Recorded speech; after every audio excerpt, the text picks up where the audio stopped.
Monday, August 15th in the sports world, and this is my best bet of the day here at Odd Chopper. What's ever up, everybody? Ben Razza here for Odd Chopper, bringing you that best bet, going to scan the line, scan the board, and find the game that stands out to us from a betting standpoint. Hope to cash that ticket. We're going to talk about our sponsor, BetMGM, in just a second. But first, let's recap what happened yesterday in the baseball world. We went to the Boston Red Sox on Sunday Night Baseball. Smooth sailing. They were able to shut down the powerful bats of the Yankees. 3-0 victory. Get us on track. Set the stage for what is going to be a really good week of bets. If you're hopping in for the first time, checking out this channel, welcome to Odd Chopper. We've got you covered for all things betting, whether it's baseball, football, NFL, college football, tennis, whatever you want, we've got. Take a look around the channel. See what you think. I think you guys are going to like it. If you do, hit that like button, and most importantly, subscribe to this channel. We want to build up this community.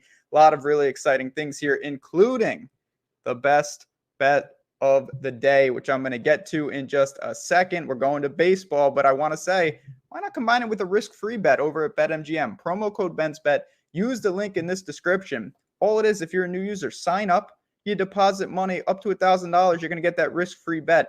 If you hit that bet, boom, big boost to your bankroll. If you miss, you get it back in free bets. A great opportunity. I know a lot of you have taken advantage, but there's some new people to the video. Now, here we go. Where are we going today? It's certainly not Yankees Red Sox. It is Cubs Nats. Not the best game in the world, but who cares? We're trying to make money here. Let's get into it and talk about why I do think the Cubs can jump on them early. 47-66, 23-32 on the road for the Cubs. That's bad.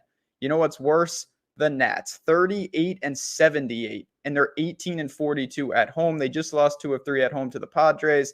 They're in the middle of a homestand. The Cubs are in the middle of a road trip. They just took 2 of 3 of the Reds. Nothing really stood out there. 2 bad teams. The Nats might be the worst team in all of baseball. Now, who do we have on the mound? Because that's the most important when we're dealing with first 5. Marcus Stroman on the mound for the Cubs. 3-5 with a 4.20 ERA. Nothing really stood out. 3-2, 2.26 on the road, though. That's pretty good. Opponent batting average dropped 60 points. 217 versus 277.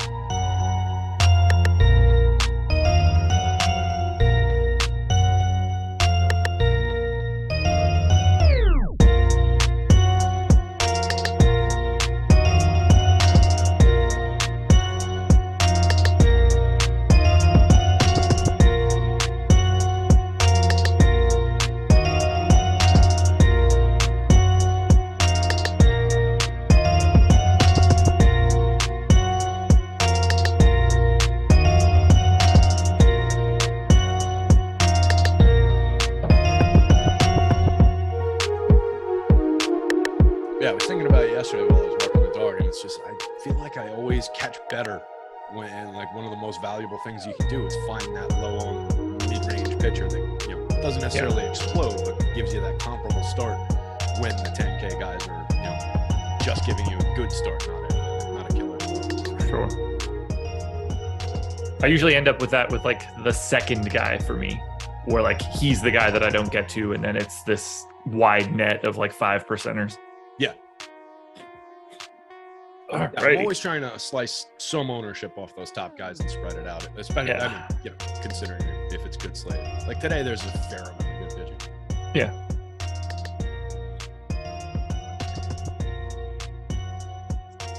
And we are live. Welcome to the MLB Strategy Show. It is, I have no idea what today is. It's definitely Monday, and it's definitely August. The day is the 15th. We got there. That's fine. I have no idea. The number of the day is so irrelevant at this point in time in my life. I'm happy that I was able to figure out that it was Monday. I am Josh Engleman. I'm joined by Terry McBride. We are here to break down a 10-game MLB slate. But before we do that, I need you guys. Hit the like button, subscribe to the channel, hit the notification bell so you know when everything goes live. And then give a shout out to Prize Picks. We'll talk about those guys in a bit. Terry, what's going on, man? How are you? Doing pretty good, bud. It was a quiet weekend, peaked on Friday night, and then just kind of hung out through the weekend. 2 losing slates Saturday and Sunday, but had a lot of fun. This is my 4th day in a row doing shows after it's been a little bit slow since basketball season ended for me on the content side. So it's been fun to jump back in and be on a bunch in a row here. How you doing? I loved Saturday. Saturday, I smashed the baseball slate. MMA, very, very happy with my lineups in MMA. Didn't ultimately end up in anything, but pre-lock, I'm happy with where I was. Golf, on the other hand, was a complete and utter beating. Just real bad. Real bad. Baseball, I got about as unlucky as I possibly could on Saturday in terms of like having every possible good lineup and still not being able to get into that number one spot.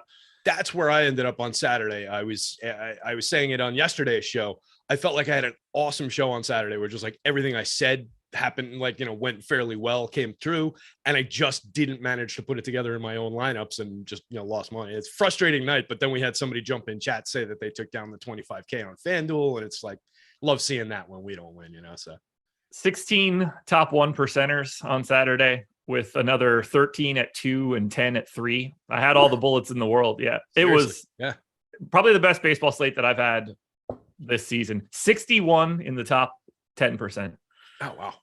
Yeah. That's to have that and not get there is got to be frustrating, but that's killer. Tied myself for fourth with 2 separate lineups. With 2 different lineups. Yeah. I love seeing that though, when I've just got ones that are clipping, different lineups that are just all clipping that top 1%. Yeah. And that's what people, I think, miss. And we talk about it a lot in like Discord and stuff, is that you're really shooting for just getting a bunch of lineups into that position every single night or as frequently as you can. And that's how you end up winning some tournaments from time to time. And it's the time to time that makes all the difference in the world. So yeah, three into the top 10 of the mini max on Saturday. Just couldn't get the one to separate from the pack. Just such a bummer, but I'll take what I can get. Yeah, absolutely. That's a good performance regardless of where they end up finishing, Yeah, like I'm personally aggravated, but in terms of evaluating it, it's an A++. Yeah. That's what it's. You can't worry about that top line. You want it, but right. Yeah, you're chasing it, but that's the elusive thing that we want to get to. But it's not like, considering the results, you got to look at the bigger block of where that lineup is finishing relative to a gigantic field of 20,000 lineups or whatever. Marathon, not a sprint or something like that. Anyway, 10 games today. Decent pitching. Yeah. I've got my dummy crunch in, so I'm ready to just dive in if you are. Yeah, sounds like a plan. Let's do it. All righty. Yankees and Rays, first one up, 4.5 run implied total for the Yanks, 3 for the Rays. Garrett Cole and Ryan Yarbrough going in this one. Yarbrough, not all that popular at no ownership on DraftKings 6,100.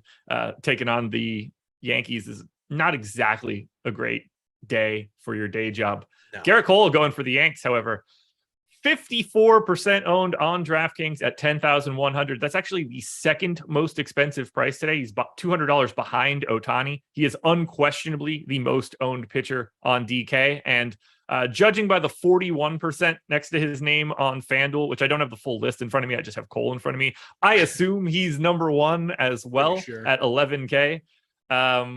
Obviously, we like Garrett Cole.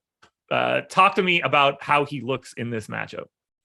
Yeah, he looks like a great pick in basically any start that he's going to have all season, right? We're talking about one of the aces of the league, 32.5% strikeout rate, over 138 and a third this year, 2.67 xFIP, a 3.38 ERA. If you care about ERA, he gives up a little bit of home run from time to time, a lot of happenstance in that, that's just the turn of the bat, but 3.83% home run rate, 37.8% hard hit.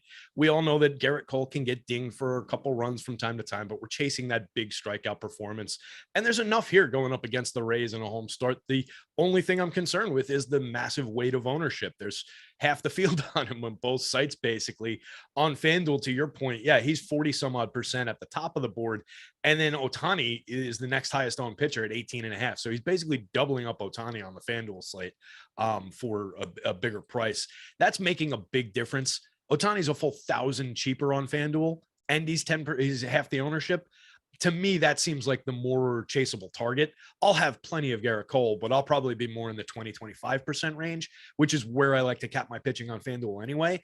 On DK, similar story. I'd be carving off some of that Cole ownership while still having a massive share. I think it's a great price. I think there's a lot of upside there, but there are other pitching spots that I do want to get to and do want to be sure that are included in my portfolio. And if I'm getting them at positive leverage in price of some of that Cole ownership, I think that's the right way to play it.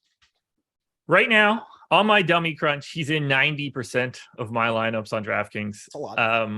Yeah, it's That can change pretty dramatically. I've got the Rays as a just absolute dream strikeout matchup. 25% aggregate K rate, I believe, is going to be the highest on the slate. So if one or two little changes happen to the Rays lineup, if someone moves around and we drop a high K rate guy towards the bottom of the lineup, I'll inevitably, I think, end up with slightly less Cole than this, because I think this is about the dream scenario from a strikeout perspective. If this holds, though, like, I will have no problem.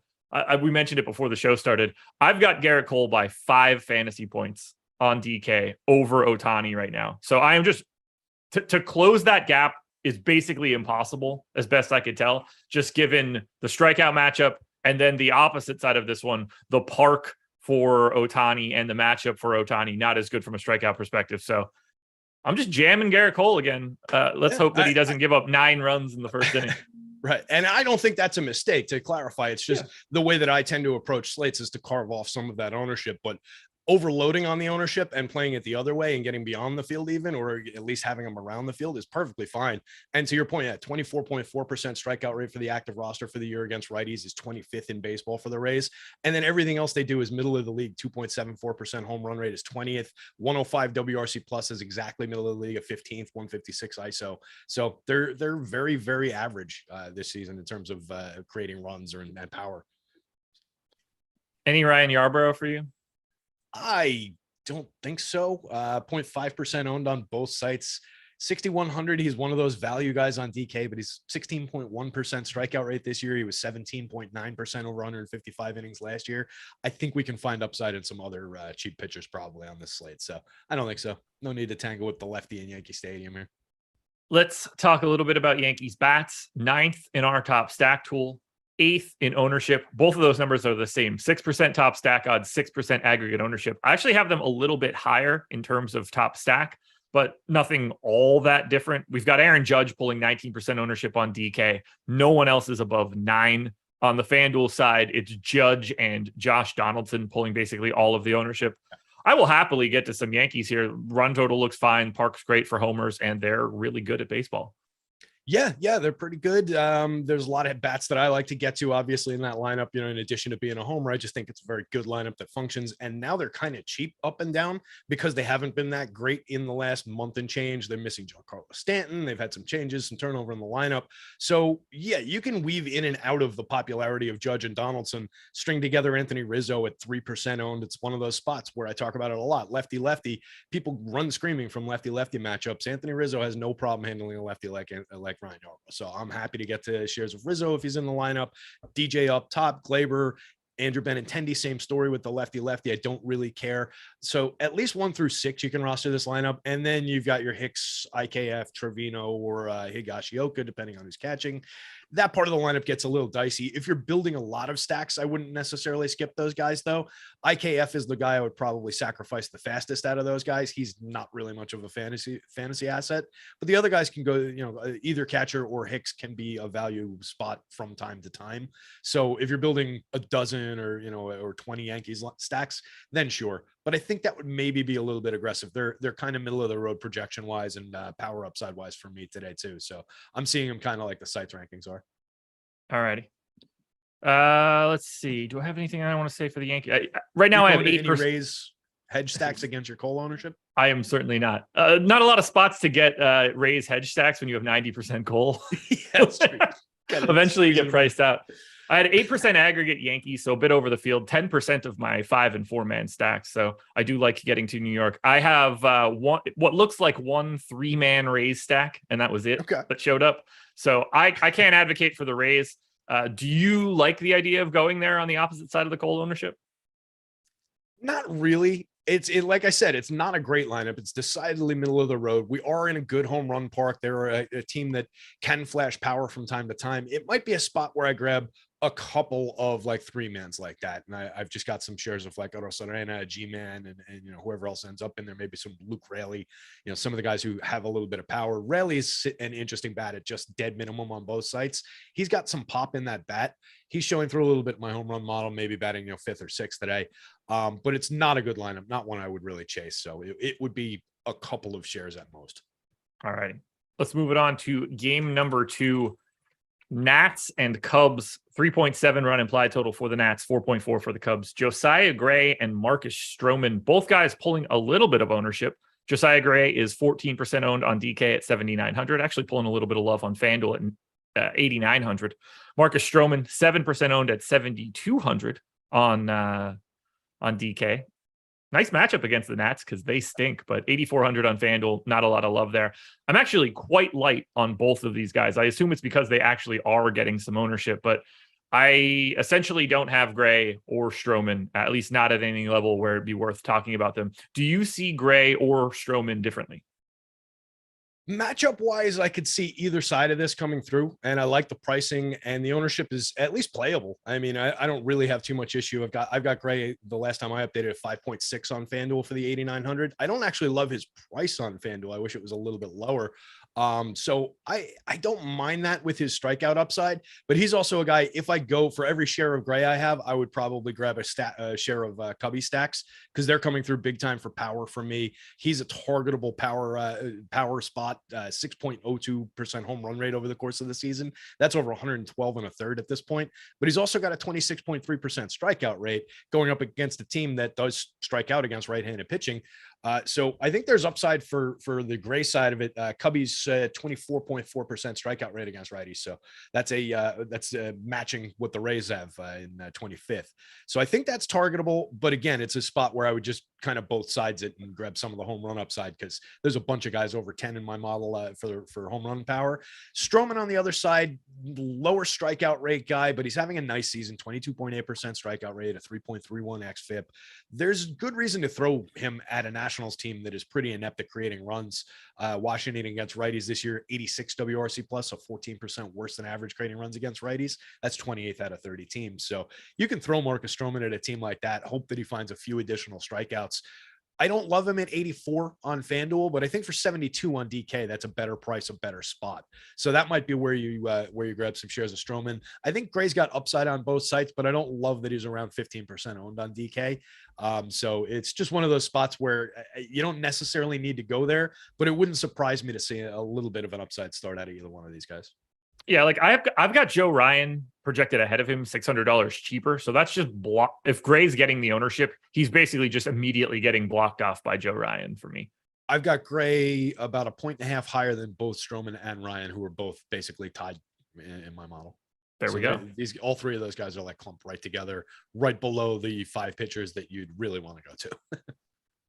Time to talk a little bit about the team I'm getting to the most as of right now. And I think a lot of that has to do with the fact that Garrett Cole is 10,100 and in 90% of my lineups. That would be the Chicago Cubs, 6th in our top stack tool, 9th in ownership right now. I have way more of the Cubs than that at this particular time. I also have them a bit higher in our top stack, or in my top stack tool. This is they're a nice value stack, or nice enough at least. They've got 3 guys in the projected lineup that I have that have MPEs, big time from a DraftKings flexibility perspective, because 4 of their top 5 hitters in the lineup that I have are just outfielders. Normally, I don't get to stacks like that because it's just a little bit harder to piece together a good stack when everybody's just playing outfield. But it appears at this moment, this is one of the first teams that I'm getting to that isn't really pulling as much ownership as I expected. Like Rafael Ortega in the leadoff spot is 14% owned. It's because he's a $2,800 leadoff hitter in a road game. He has a huge expectation of plate appearances. I don't love the Cubs on paper. I would not have expected the Cubs to be my stack, but here we are with the Cubs being my most exposed stack right now. I am also expecting, I haven't run any lineup builds or anything like that, but I'm expecting to have a boatload of Cubs here as well. They are the top ranked team in my power index. Like I mentioned before, I've got, looks like 5 of these hitters are above 10 and well above 10 in my home run index, which is, the magic number that we're looking for. And that's being created by what I mentioned before about Josiah Gray. As good as he is for strikeout upside, he's yielded an 11.2% barrel rate on a 22.1 degree average launch angle this season for a 6.02% home run rate. That is aggressively bad. Last year, over 70 and 2/3, he was at the same level, 6.19% home run rate, very similar barrel rate, very similar launch angle. So he is super targetable targetable for home run upside. You just got to hope that the Cubbies are stringing together some stringing together some of those power appearances and capitalizing on when there's runners on. But it looks like a very good spot for some upside. I'll have a lot of Cubs. And there's not, they're not aggressively popular. Like you said, only Ortega drawing a lot of ownership on DK. And then on FanDuel, Ortega is getting a lot. And then Ian Happ's getting like 12, everybody else in single digits. That's easy enough to put together. There's only multi-position on Chris Morel down the bottom of the lineup, but it's less of a concern on FanDuel where you get the util spot. You can flex things around. That is handy that the bottom three are multi-position on DK, and gotta love the bat. I mean, two of those guys are target bats in this lineup as well. Pat Wisdom and Chris Morel, both multi-position, both Pat Wisdom 14.5% barrel rate, 47.4% hard hit, 20 home runs and 433 plate appearances. Morel 13.4% barrels, 39.7% hard hit, 10 home runs, 9 stolen bases, and 293 plate appearances. Those are targetable guys. So I like the Cubbies here. I hate to say that, but I do like the Cubbies here. Okay, I like it. King of Smack also likes the Cubs, which makes me want to reduce my Cubs exposure. But otherwise, I expect to be pretty heavy on this team. I don't expect to be all that heavy on the Nats, however, although they are our number 2 top value stack. They are 17th in our overall top stack, 13th in ownership. I have a small amount, but nothing too crazy here. Just they're not very good, so I'm kind of limited.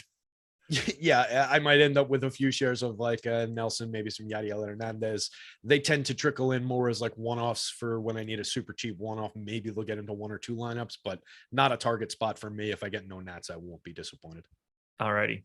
Let's talk a little bit about the schedule for the rest of the day. At 3:45 Eastern, we will have Best Ball Mania Monday, doing some best ball drafts. Nick Lepre and not entirely sure who else. I'm going to look that up right now, but definitely Nick Lepre. It was Matt Kajeski, but I could be it's wrong. Matt Savoca, actually. Matt Savoca.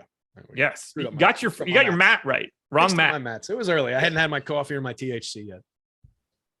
All righty. There you go. 5 p.m. We got the MLB Deeper Dive. I will be back for that one. That will be with Neil. And then live before lock, Greg and Gundacker taking you up to 7:05 later tonight. Free content for today. If you're interested, MLB player projections are free. That's about as good as it gets when it comes to watching an MLB show. We are giving you the projections for nothing today. So go check them out. Not bad at all. Let's see. Blue Jays and Orioles. 5-run implied total for the Jays. That is highest on the slate. 4.2 for the Orioles. Yusei Kikuchi and Kyle Bradish. No ownership going to Bradish at 5,500 or 6,300 on FanDuel, and I don't believe that it should. 10% going to Kikuchi right now at 5,800. I understand to a degree why he's the paydown option, and this Orioles lineup that's projected does not look very good, but I would prefer to not have Yusei Kikuchi because I'm not entirely sure he can throw 5 innings. Yeah, I agree with that. Not one of the spots that I tend to go to all that much. 46.9% hard hit rate, 5.11% home run rate, 15.6% barrels. To go also with a 13.1% walk rate. When you get that combination of contact metrics and the guy who's aggressively putting extra runners on base, that just spells trouble. And I don't want to chase the 25% strikeout rate here.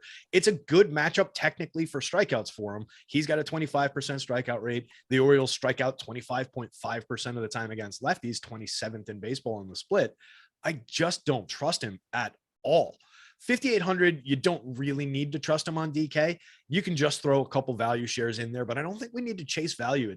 For me in baseball, I don't chase value nearly that much. Like I go to a lot of value pitching, but it's more to get different in a lot of ways than it is to just, I need that much salary savings. There's a lot of baseball lineups in my portfolio every night that leave a good amount of salary on the table. So it's not as big a concern here for me. I get it for SP2, it is a good way to save money on DK. I just think I'd probably rather go to find money for, I guess, like the Stroman level. Like I would just rather figure out a way to pay up to like a guy like Stroman in the 7,000 level. Even if you're going to Mad Bum at 69, I think it's a better spot. I just don't trust Yusei Kikuchi with those contact metrics. So I wouldn't be dabbling with it too much, but the strikeout upside is certainly there. All righty. Yeah, I don't love the ownership. I hope it kind of sticks around so that I don't have to get to him.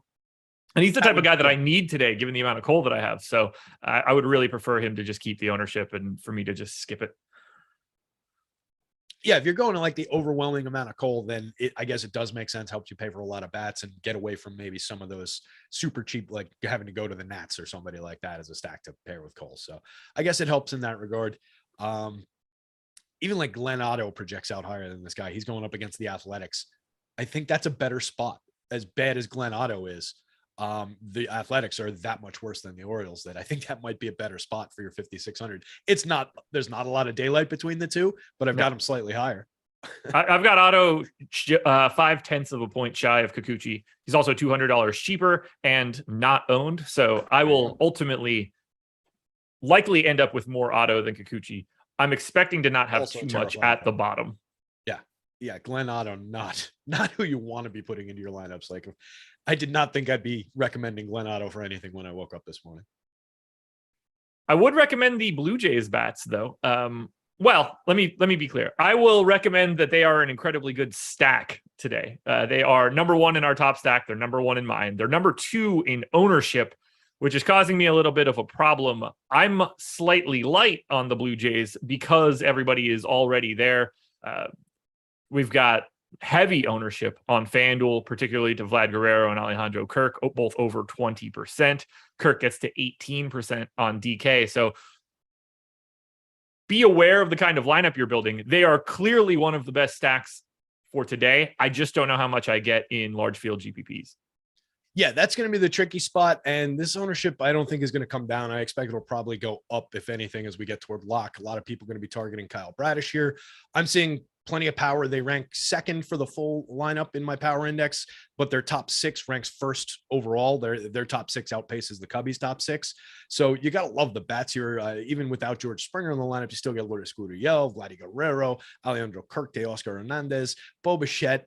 Matt Chapman is a player I call out every time I talk about this team. He's starting to draw some ownership, 8.3% for 4,700 on DK, still just 3,200 on FanDuel, 13%, though he's getting a little bit more popular. 23 home runs and 236 ISO, creates runs 23% better than average. Don't sleep on Matt Chapman at third base.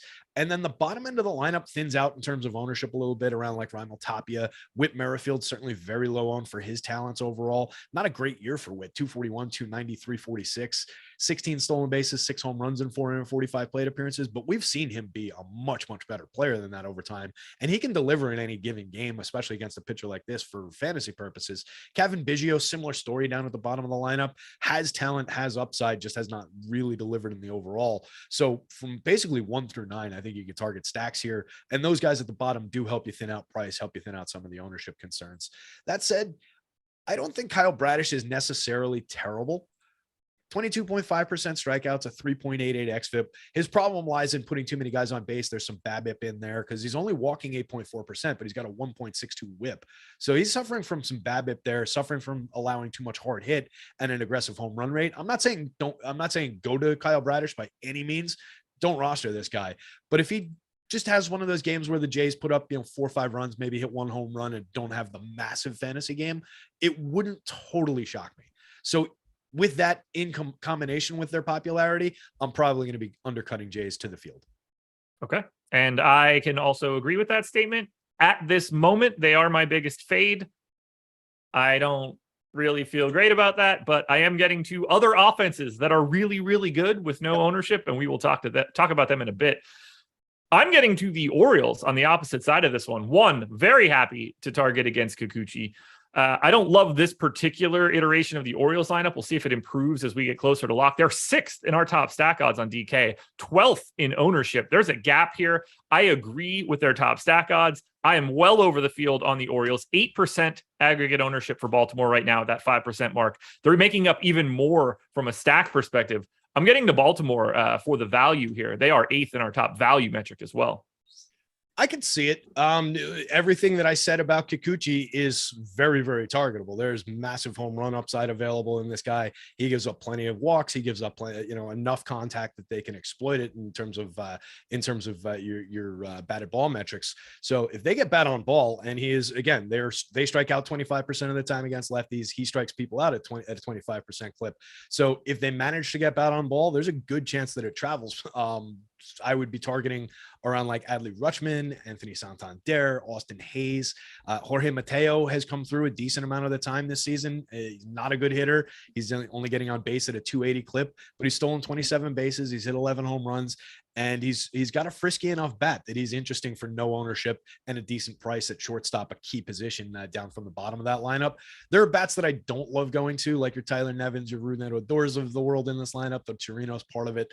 But I think there's enough there that you can put them together. They're like middle of the road in my power index. They're very cheap. They're low owned. So it's easy enough to get to. And they do have a 10th ranked home run rate against left-handed pitching this season, 3.09% home run rate, 16th ranked 154 ISO. Not great, but they show out from time to time against left-handed pitching, and there are some good righty bats there. So I can get to it. That's going to be a fun one. I'm excited to see where that ends up. By the way, Yusei Kikuchi over the past 2 seasons, X ISO against righties, 213. Oof. And just in case you're not a big X ISO person, 229 real ISO. So either way, giving up a ton of power. Per StatCast, Toronto's right-handed park factor 107. So something to pay attention to.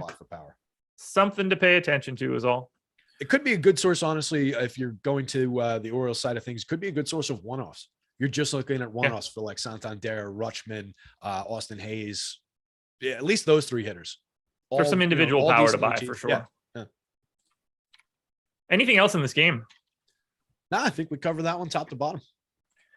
Braves and Mets, 4.4 run implied total for the Braves, 3.7 for the Mets. Spencer Strider and Carlos Carrasco. Carrasco pulling no ownership at 8,600. Makes some sense to me because we've got Spencer Strider at 8,700 and he is pulling about 12% ownership.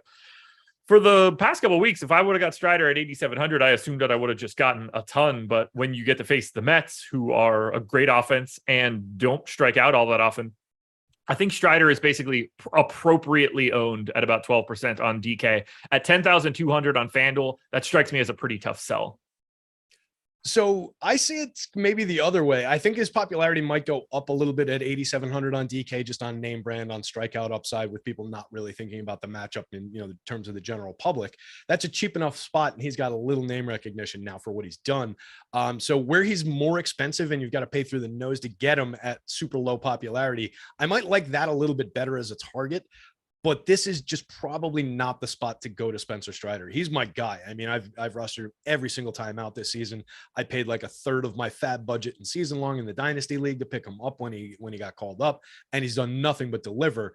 He's just got a really bad matchup. We just saw this team, ding Zach Wheeler yesterday, not strike out against Zach Wheeler yesterday when we had a discussion on the show about Wheeler's strikeout prop. That one killed me. But I just don't necessarily see it for him. Mikey's pointing himself in the background too, Phillies fan.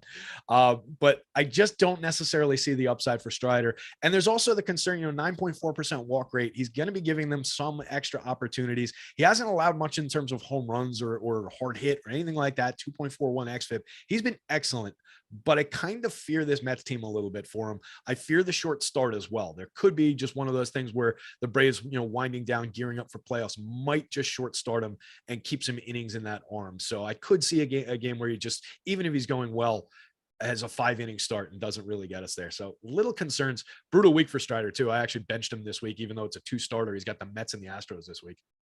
Okay. Yeah, this is just a very, very difficult spot to get Strider. Yes. Which might make it worth targeting in some tournaments. I mean, if everybody's seeing it that way, then I might lean into the strikeout upside and just say, hey, he's been so good. He's been so dominant. I mean, 38% strikeout rate is absurd. He's been so good that maybe he can find it. And at 2% ownership, maybe it's worth grabbing a few additional shares.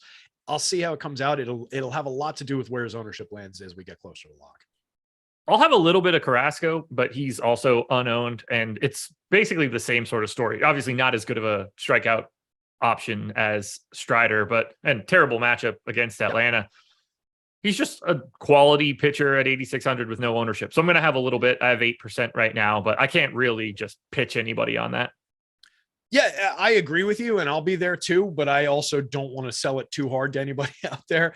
What you're targeting there is like you said, he's a good pitcher, proven over a good amount of time at this point to be, you know, a slightly above league average strikeout pitcher at worst. 23.7% this year, over 124 and a third, 3.42 xFIP, a 2.51% home run rate.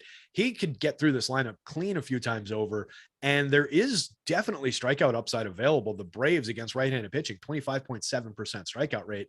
That's 29th out of 30 teams in the league.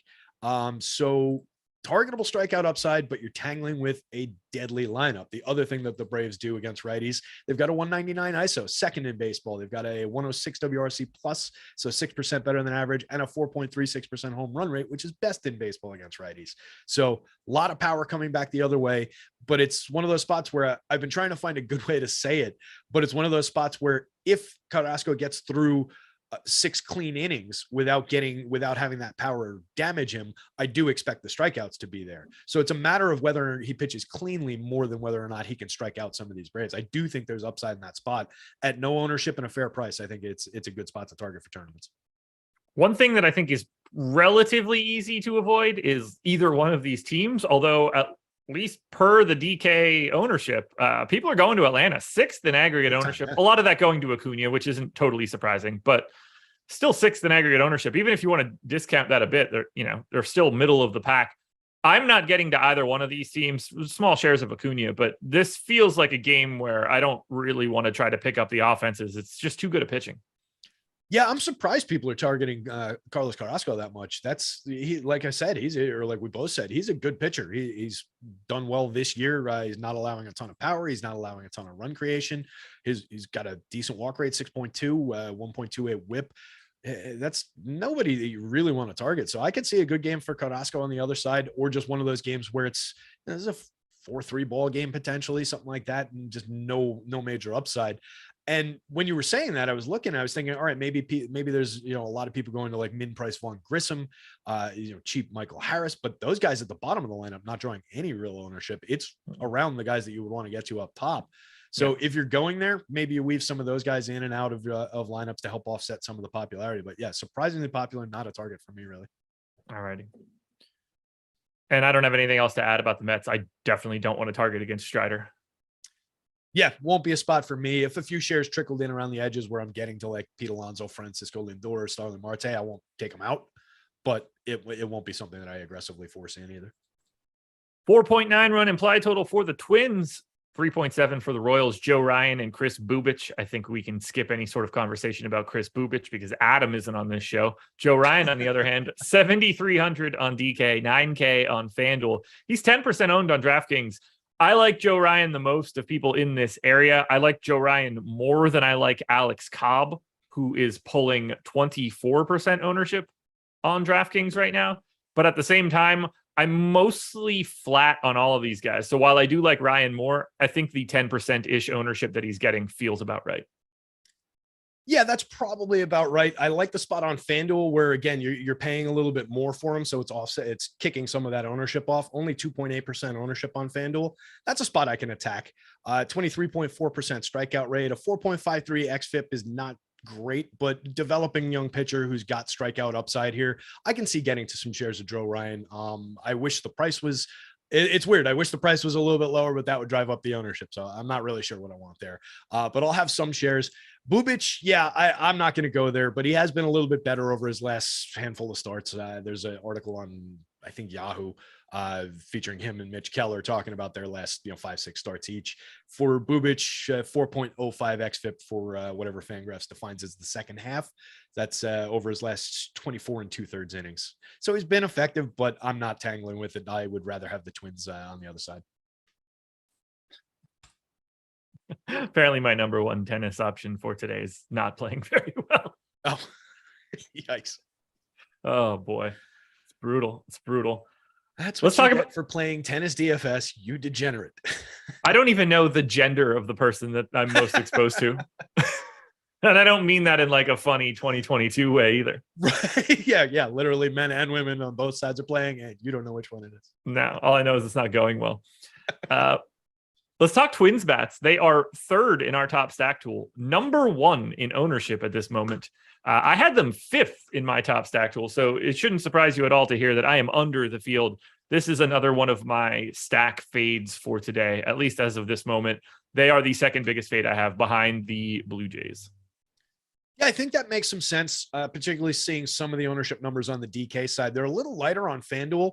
Only Carlos Correa and Byron Buxton are drawing both a ton of ownership. They're both over 20, but everybody else is below 10.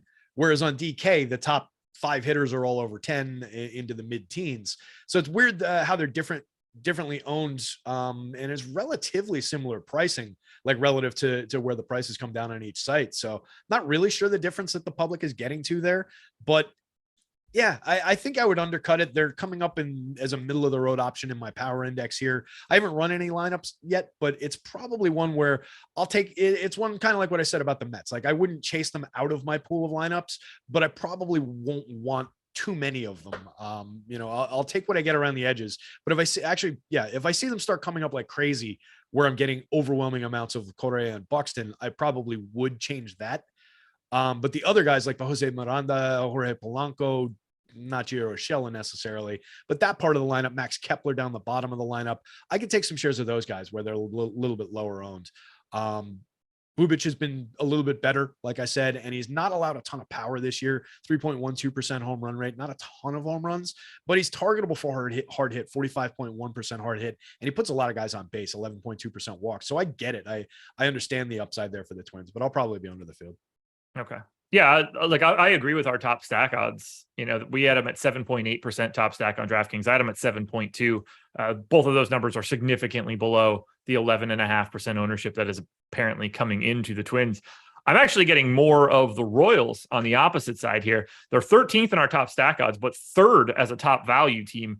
They are 6% owned at this moment, but I feel like they're pretty easy to get to. One, because the lineup that they have in right now, we'll skip Salvador Perez, who's a catcher and a fantastic hitting option as a catcher. 4 of the other 8 guys in the lineup have MPEs. Catcher outfield at the top spot, third short, third outfield, first outfield, second short. You can have so many different combinations of Kansas City. And if you're going to be going to heavy salary pitchers today, the Royals sort of work for everything. They're already just a good value ignoring the MPE. The MPE just helps even more for fitting those lineups together. And while I don't love the idea of targeting against Joe Ryan, because I think he's a decent pitcher, still projects as basically league average from a FIP perspective. Huge park factor for lefty power in Minnesota. And it's looking like 6 lefties in the Royals lineup right now. So I like the profile for Kansas City. They're in about 6% of my lineup. So I'm neutral to the field, but more than the Twins. And the prices are absurdly low to go with all that multi-position eligibility on the DK slate as well. The entire bottom half of the lineup in the low to mid 2000s. That's also pretty good. So yeah, I would aggressively be targeting the Royals in terms of some value bats, some just interesting combinations. And there are bats I've been getting to some Royals lately just because I like some of these bats. I like some of the power upside in an MJ Melendez, a Bobby Witt, obviously Sal Perez, but Vinny Pasquantino and Nick Prado. And Pasquantino and Prado specifically have been very, very cheap. So I'm targeting them again. The issue on FanDuel, they're equally cheap.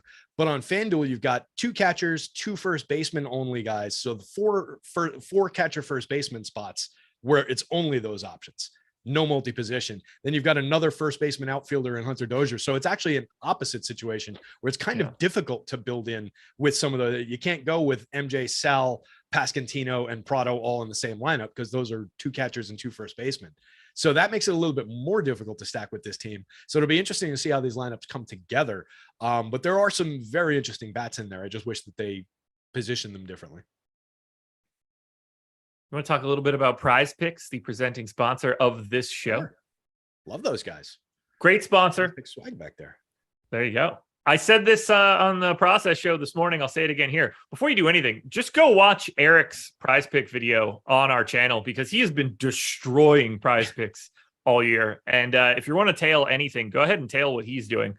But after you watch that video, click the link in the description of this one Head on over to Prize Picks, use the promo code AWESEMO, and you'll get up to a $100 deposit match bonus. We're going to touch on a couple pitcher fantasy scores for right now, but you can pick, let's see, 2, 4, 6, 8, 9, 10, 11, 12, 13, 14. There's 15 different kinds of props you can pick for just baseball today. That doesn't even stop you from going to highlight or lacrosse or college football or tennis. Don't take my tennis tips, though. That will definitely not get you a winner. We're going to start with Garrett Cole. Over under 46.5. I'll take the under. Okay. I got him at 44.8. Normally, I'm a pretty quick under for these big time numbers. I would not take the under here for Cole based on my data. I would just call that one a push because I know I'm going to find better spots. And then we can go to, let's say, the Braves. Spencer Strider, over under 35.5. Ooh, boy, that's close. I'll take the under again, just given the lack of strikeouts in that Mets lineup. And I'm a little concerned about the short start and the lack of strikeouts. I'll take the under again. It's right in line with my projections. And then we'll do one last one. Carlos Carrasco. This one's a snap under, for me, 32.5. Under. Yes. It's way under. Yeah. Yes. That one just doesn't rank the same way as the others do. Yeah, no, top of the ticket if you were ranking them for sure. That's don't get that one. Alrighty, there we go. Actually, I would take a snap under on Chris Bubich at 22.5 as well. I would also take that as a pretty damn quick under. Yeah, bottom of the board for me for Mr. Bubich. There we go, everybody. Go check out Prize Picks. Use that promo code AWESEMO. Get up to $100 on your first deposit. We move it on to Rangers and A's. 4.4 run implied total for the Rangers, 3.7 for the A's. Glenn Otto and James Caprillion. No ownership coming to either one of those guys. Is there anything that you want to say in regards to getting to Glenn Otto or Caprillion other than just being a slight Kikuchi swap? Yeah, I mean, don't make me talk up Glenn Otto twice on the same show. You don't have to. Yeah. Let's talk about the reasons that you don't want to go to it, or if you do go to it, that you're going to be very, very nervous about it. 18.9% strikeout rate, an 11.8% walk rate, a 4.94 xFIP, 3.29% home run rate is fine, but a 39.3% hard hit, 9.5% barrel. He is a pitcher who's going to be prone to getting tattooed. Usually this is a guy I target with bats on the other side. I just think so little of the A's that at price and no ownership, he's a good Kikuchi pivot, and that's all there is to him. There we go. I don't have anything else to add here. I'm not going to have much of these guys, and I don't want to tell anybody to play them either. Yeah, I just wanted to spell out the full asterisk on Glenn Otto. Absolutely. Not like him. Also, guys, 370 people in here, 71 likes. Let's hit that thumbs up. Let's hit that up to the 100 mark. Let's get to the 100 mark. Let's talk Rangers bats. I didn't wake up this early in the morning for you guys to not hit 100 likes. There we go. That's what I like. 7th in our top stack, 3rd in ownership for the Rangers here against Caprillion. I'm pulling some Rangers ownership, but not a ton. It's more lineup filler than it is full stacks. Marcus Semien continues to be aggressively owned on both sites. Price doesn't make any sense to me. Seager pulling a little of ownership. He should. I'm a little lighter here on Texas. I understand the appeal. Yeah, that's probably how they'll end up falling for me as well here. Not a ton of bats I like outside of the Semien, Seager, Adolis Garcia part, but there are some guys who can be on and off productive, and they're very cheap. They're easy enough to get to, like the Brad Miller, Ezekiel Duran, part of the lineup down the bottom, very, very cheap, multi-position eligible down there. Leody Taveras has been somewhat frisky this season, 293, 326, 431, 6 stolen bases, and 178 plate appearances. So when he's in the lineup, he can be included here, but it's not a great team. It's not a great lineup. It's more just matchup based. You're throwing him up against a very bad pitcher, 16.3% strikeout rate, of 5.20 xFIP. Caprillion is targetable all day long. I don't love it at ownership, and the bats that I would want to get to are the owned bats, but I'll probably end up with some shares. They rank 4th on my power index. Okay. I don't have a power index, but I can say that they ranked 7th in my top stack at 6.1%, which is the exact same ranking and number as our top stack odds. There you go. That works out. Nice. I always like those little confirmations, like, all right, things seem to be working, or at least they're in line with what the site is getting. That's always nice. But yeah, the power index for me, by the way, for the people that don't know, is just what I call the averages of my home run model. So that's really just looking at home run upside, and it's the average of each individual hitter. Or if you're looking at the one I drop into our Discord, it's the full lineup and then the top 6 hitters. I average the home run rate. So that's all the power index means, is home run upside. Boom. On the A's side, this is our number 1 top value. I agree that they are a value. They're 14th in our top stack tool, 12th in ownership. I have a very small amount, just filler stacks at best. They stink. There's not much else to say here. You're going to draw down against Glenn Otto with some A stacks? My God. Crazy, man. Look, you're throwing him against a bad pitcher like we just highlighted, and one that we probably will go to for some value. But I don't know that I want to get much beyond the 3% ownership on any of the Tony Kemp, Jonah Bride part of the lineup. And I certainly don't want to get too much extended beyond like the 9.2% that Seth Brown's drawing, the 6.9 that Ramon Laureano's drawing. I would probably end up below the field, but I do get the idea of grabbing at least a few shares.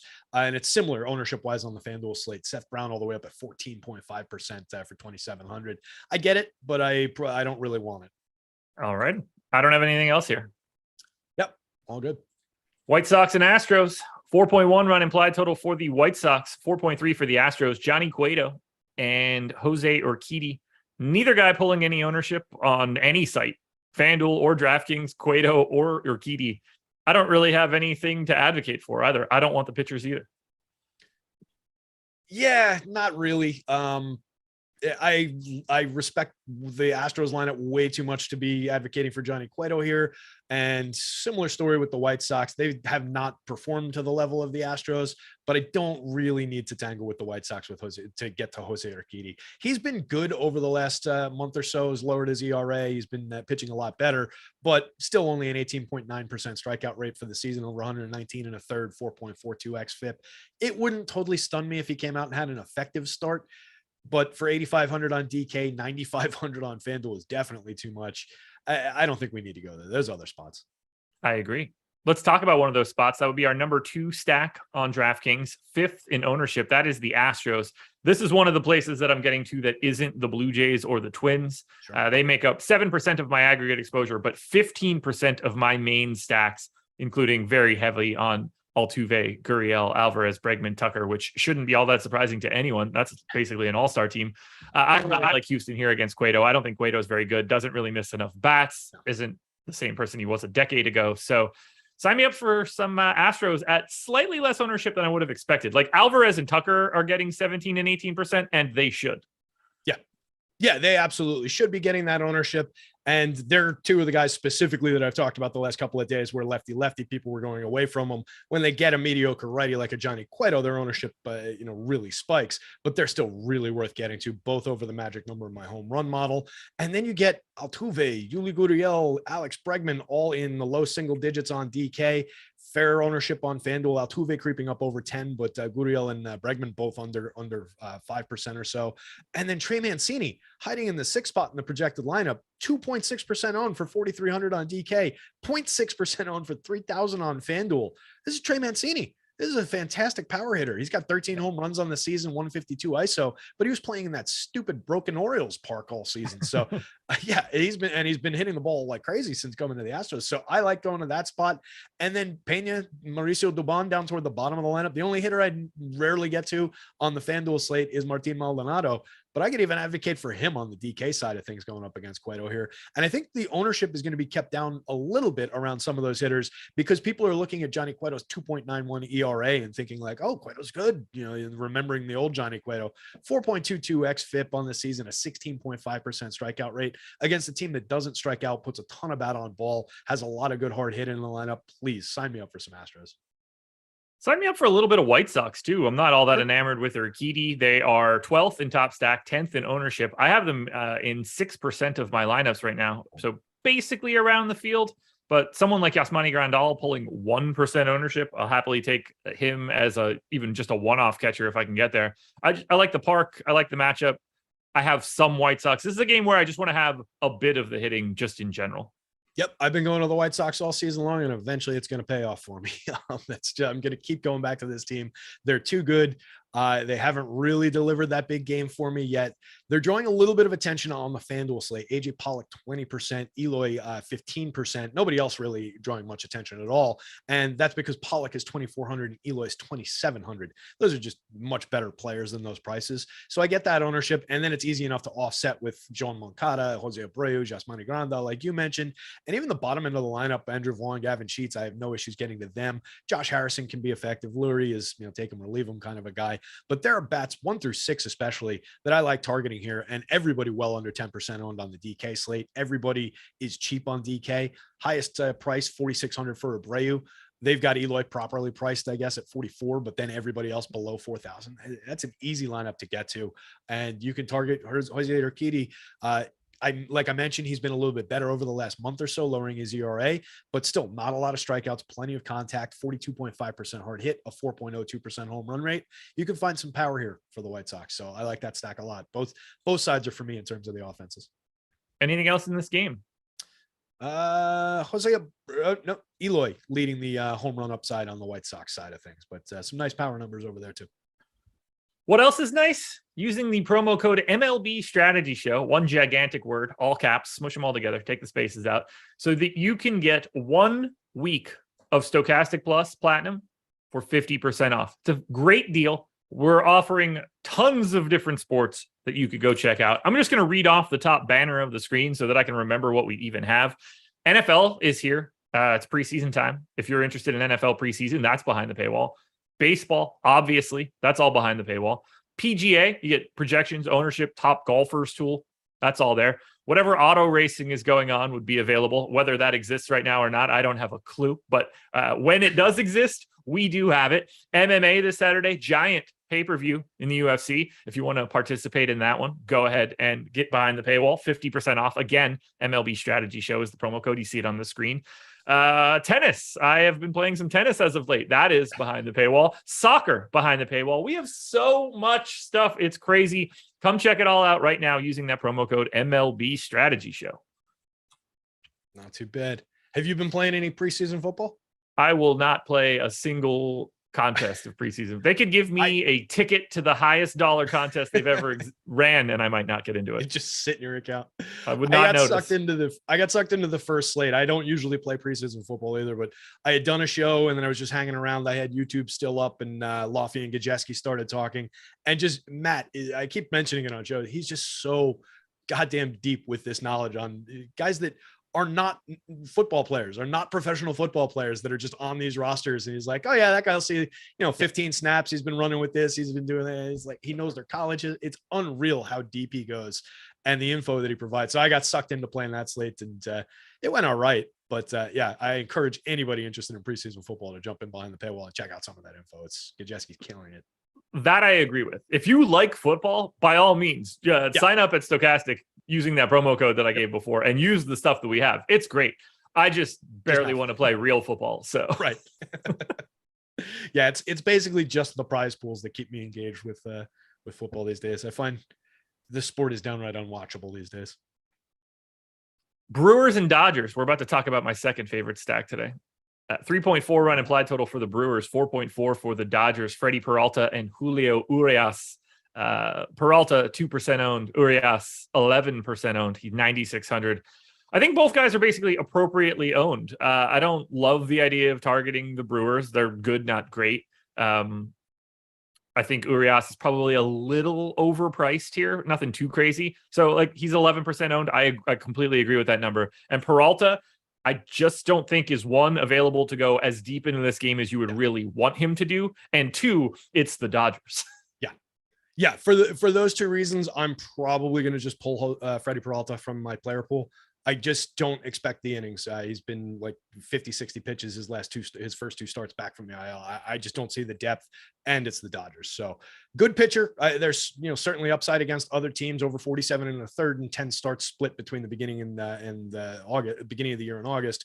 28.6% strikeout rate. Nobody's saying that Freddie Peralta is not a good pitcher. I just don't expect the depth. Urias on the other side is kind of interesting to me. Only 3.2% ownership on FanDuel at 10.5. Okay. Price is brutal. 9.6 on DK is a better price. You're getting a little bit more ownership, but only 11%. That's not bad. And I don't love tangling with the Brewers, but they've got a 25.5% strikeout rate this season against left-handed pitching. That's 27th in baseball. They're creating runs 7% worse than average, not flashing much power, 22nd ranked ISO, 15th ranked home run rate against lefties. I think there's maybe a little bit of upside for a pitcher with a 24.2% strikeout rate, a 0.97 whip. So he doesn't really put anybody on and get himself into trouble. So against a team that's not hitting for a ton of power, does strike out a decent amount with a pitcher who's not going to allow them to sequence that much, I kind of like it. I think it might be a little bit underappreciated. He projects out like middle of the board. He's not blowing away the projections for me. I'll have to squeeze him in a little bit, but I think there's a touch of upside there. Yeah, I definitely want to have him. I'm anxious to see if any of the ownership to Castillo or even Cole change, because if he can somehow like get lost in the shuffle, I'd like to get a little bit more Urias, but at this moment I think he's basically owned where he belongs. I actually like him a little bit more on FanDuel than I do on DraftKings. Yeah, it's just at 3% ownership, you don't have to make a huge investment to get well over the field. Yeah. That's one of those spots that I like where the higher price drives away some of the popularity, and I'm fine with paying it because, like I said before, I tend to leave a decent amount of money on the table after I build lineups anyway. These hitters are cheap enough, and there's a lot of cheap stacks that I like that we've talked about. So I agree. I think he's one of the more likely guys. If you don't get the big start from the Ohtani Cole, like let's say they all land in the 35 to 40 FanDuel point range or slightly over 40, Urias is one of those guys that you might see shoot through the middle of them and land on top. He's one of the more likely guys on the board to do that. So I'll have some shares. Let's talk about my second favorite stack of the day in comparison to public ownership. Fourth in our top stack tool, 14th in ownership, likely because of the salaries of some of the top couple hitters. I have 8% aggregate ownership to the Dodgers. They are 13% of my 5 and 4-man stacks. Not that I want to target against Freddie Peralta in any way, but I don't think he's going to be going as deep. And it's still the Dodgers at basically no ownership.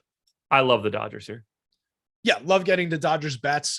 They're not really prohibitively expensive on the FanDuel slate, and they're just equally underowned. So even that's an even more appealing spot. But even at the high prices on DK, you're talking about just an excellent team. The top 5 hitters in the lineup have an average hard hit rate of 44.9%.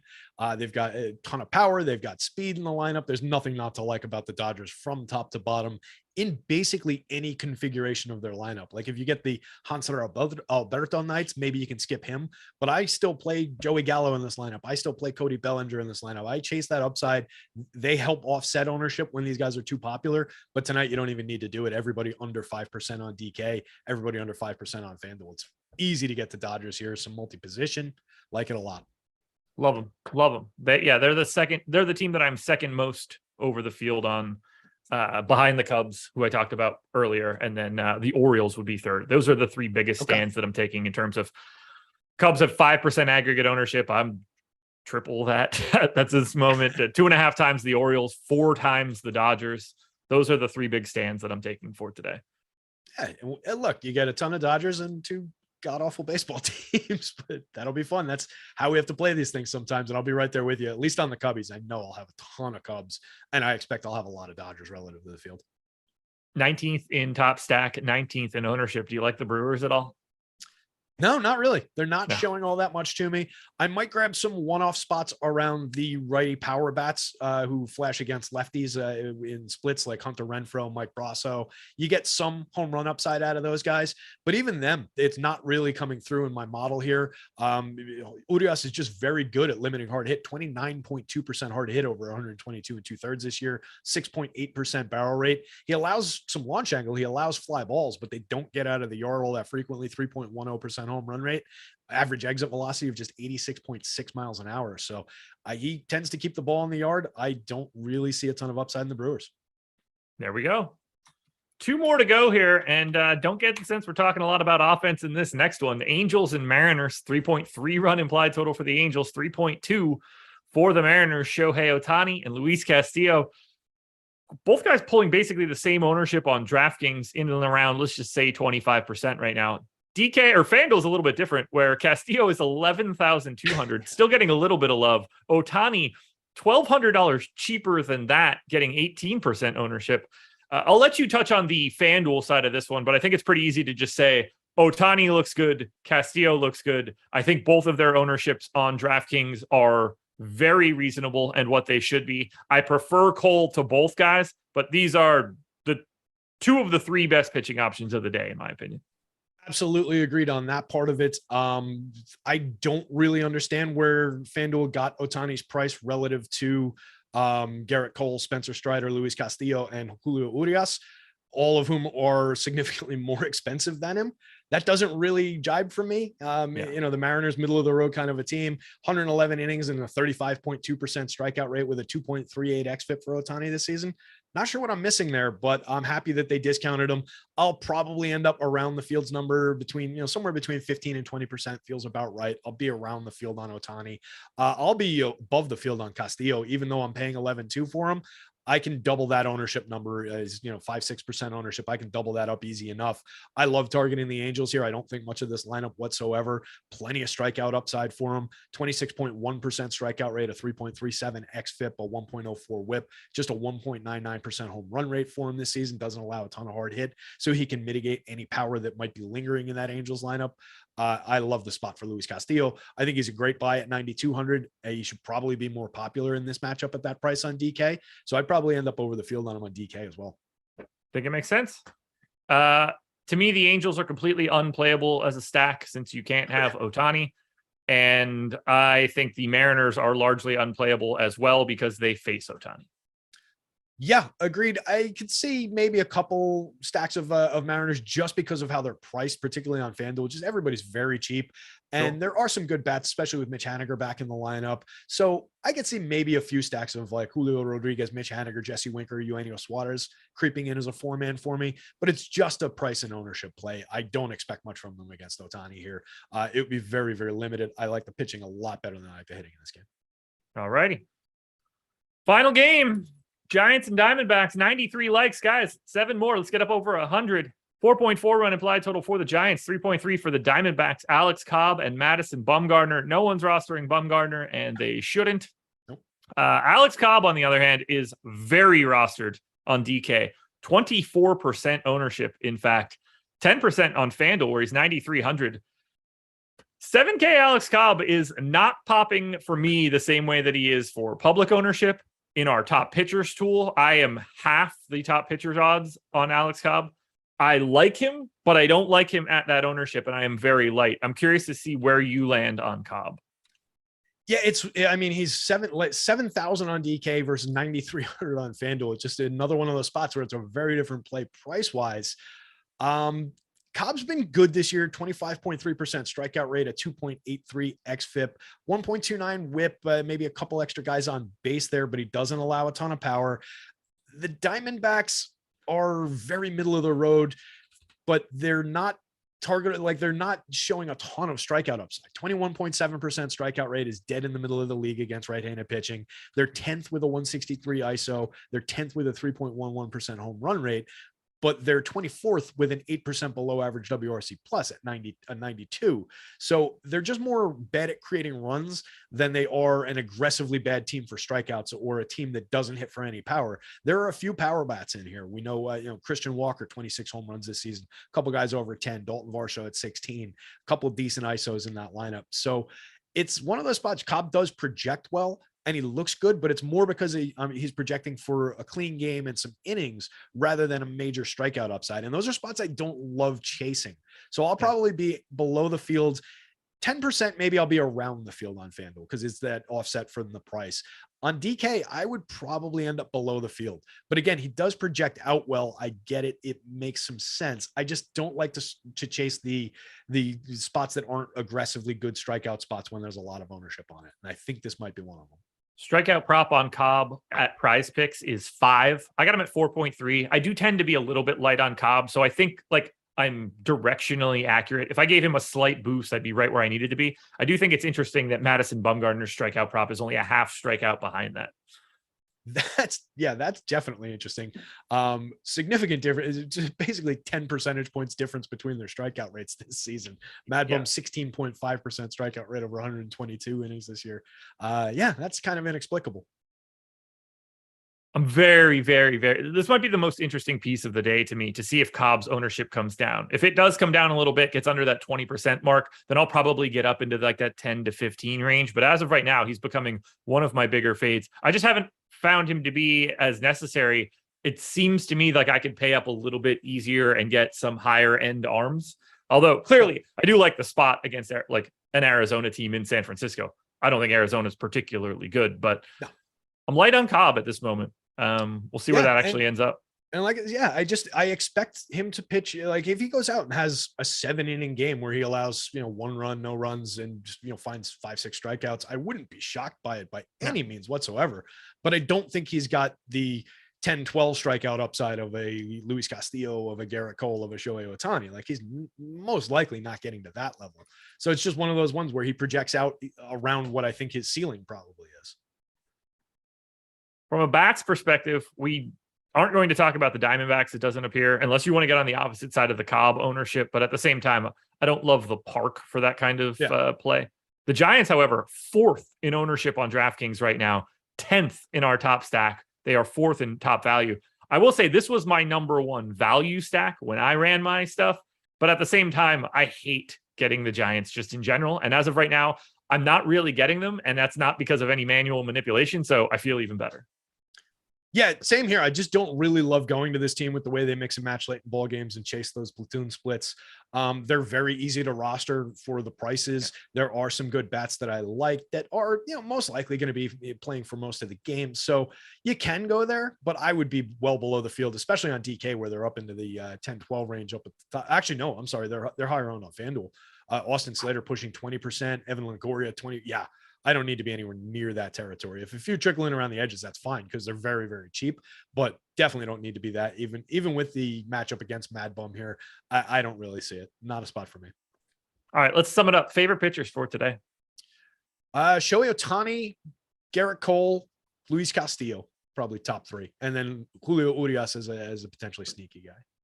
Cole, Ohtani, Castillo are my 3 most exposed. I couldn't agree more. I obviously like Cole more than I like anybody else. Don't really have anything else to say other than I have more guys that I think are fades than I do have guys that I think are like great plays over the field.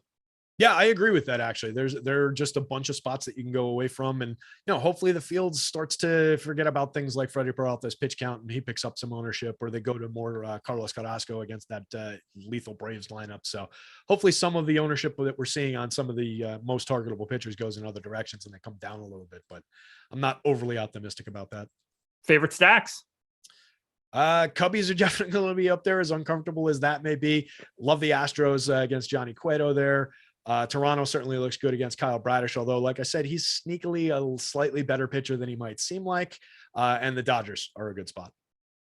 Cubs, Astros, Orioles, Dodgers, Yankees are my top 5 right now. 4 of those are pretty sizable marks above the field. Astros are pulling some ownership, but I'm still even at the very least slightly above that number. So that is where I'm going today.